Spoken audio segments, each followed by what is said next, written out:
you'll hear people saying that non-Jews are not allowed to keep Shabbat. Now, what does that mean? It's not explained what it means. It's just said as a blanket idea that non-Jews are not allowed to have anything to do with the Sabbath. That's how it sounds. It basically, what it sounds like is, if you're not Jewish, keep away. Keep far away from the Sabbath. Now, that's how it's often said, and that's how it's often understood. I can understand why, for various reasons. I'm not going to go into all the reasons. I can understand why, for many Noahides, that would sound difficult to understand. So the reality is that on this topic, on the question of Sabbath observance for non-Jews, there are a range of opinions.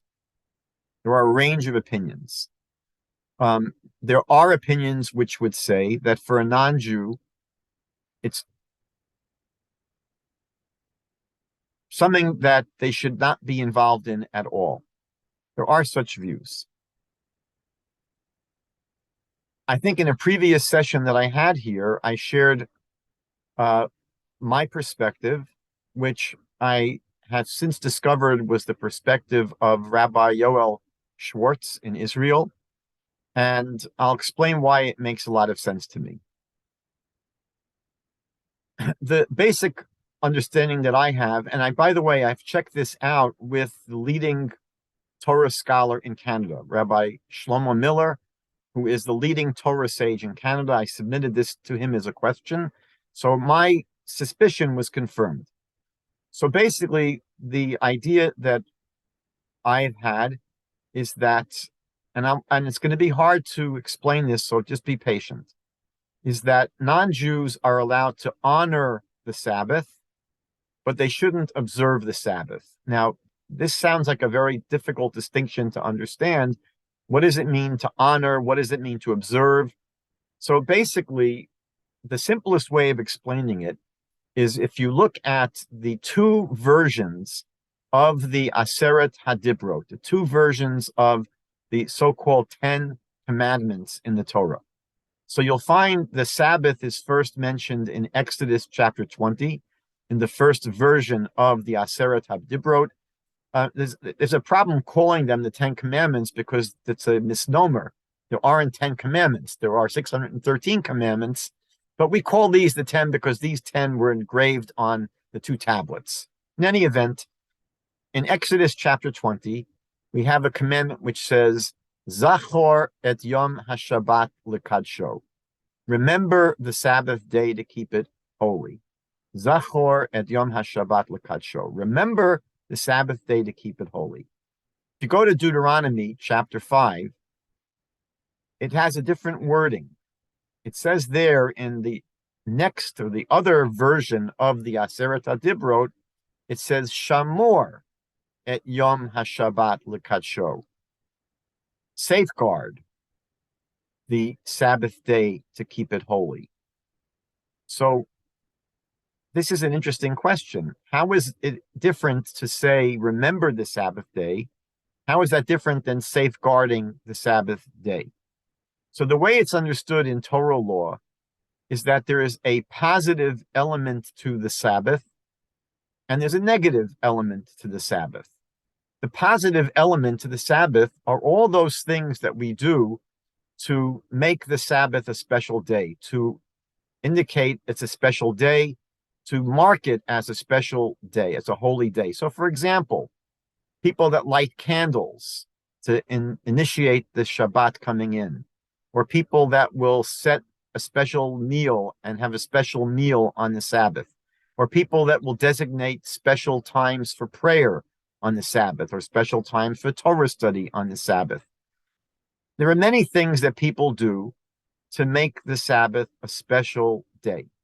Those are the positive elements of Sabbath observance, and that is called remember the Sabbath day to keep it, to make it holy, to keep it holy. Then you have in Deuteronomy, not remember the Sabbath, but safeguard the Sabbath.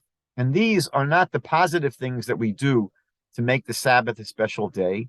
These are all of the prohibitions that, according to the Torah, and especially as it's essentially explained and understood in the oral Torah, Jews are prohibited from engaging in 39 major categories of prohibited activities, conceptual categories, not 39 things that we can't do, 39 groups of things, categories of things that we can't do. And these are immense, meaning that at the end of the day, it boils down to literally hundreds and thousands of activities that are prohibited for Jews on the Sabbath.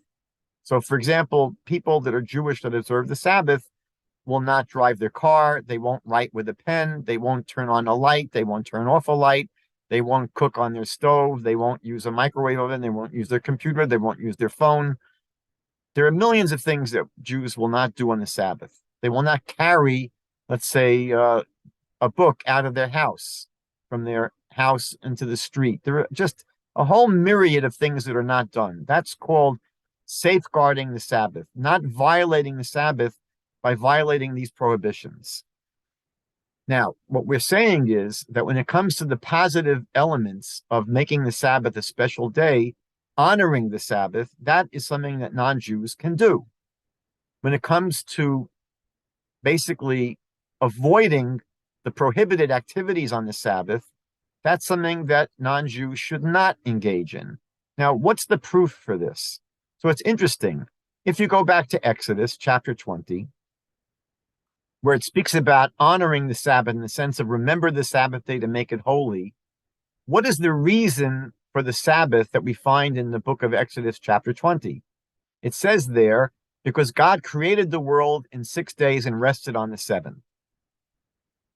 That's something that would apply to all human beings. That's why honoring the Sabbath and remembering the Sabbath would be a universal activity. But if you go to Deuteronomy, where it speaks about safeguarding the Sabbath, meaning not violating the prohibitions, and you look at the reason for the Sabbath there it says, because God took you out of Egypt from the house of slavery. That was something that didn't apply to non-Jews. So basically what you find in the Torah is that the Sabbath is a special covenant that God made with Israel. It's a special sign that God made and God gave to Israel.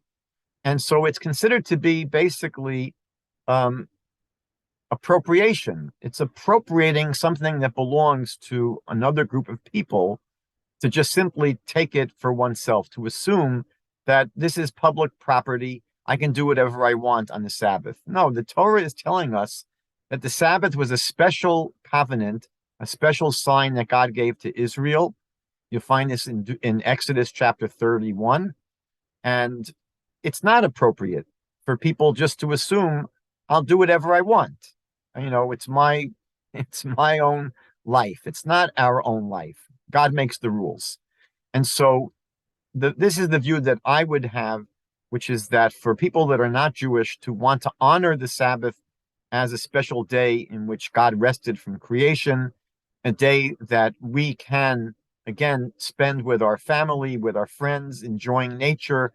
There's so many things that we could do in a positive way that makes the Sabbath a special day. That would be appropriate for Noahides, but to be someone who's not Jewish and say, oh, I can't turn on the light. Oh, I can't call my friend on the phone. Oh, I can't, if it's freezing in the house, turn on the heat. Or if I'm starving, I can't cook an egg. That is just simply not necessary, and it's not appropriate. That would be the way I would thread this needle. But it's important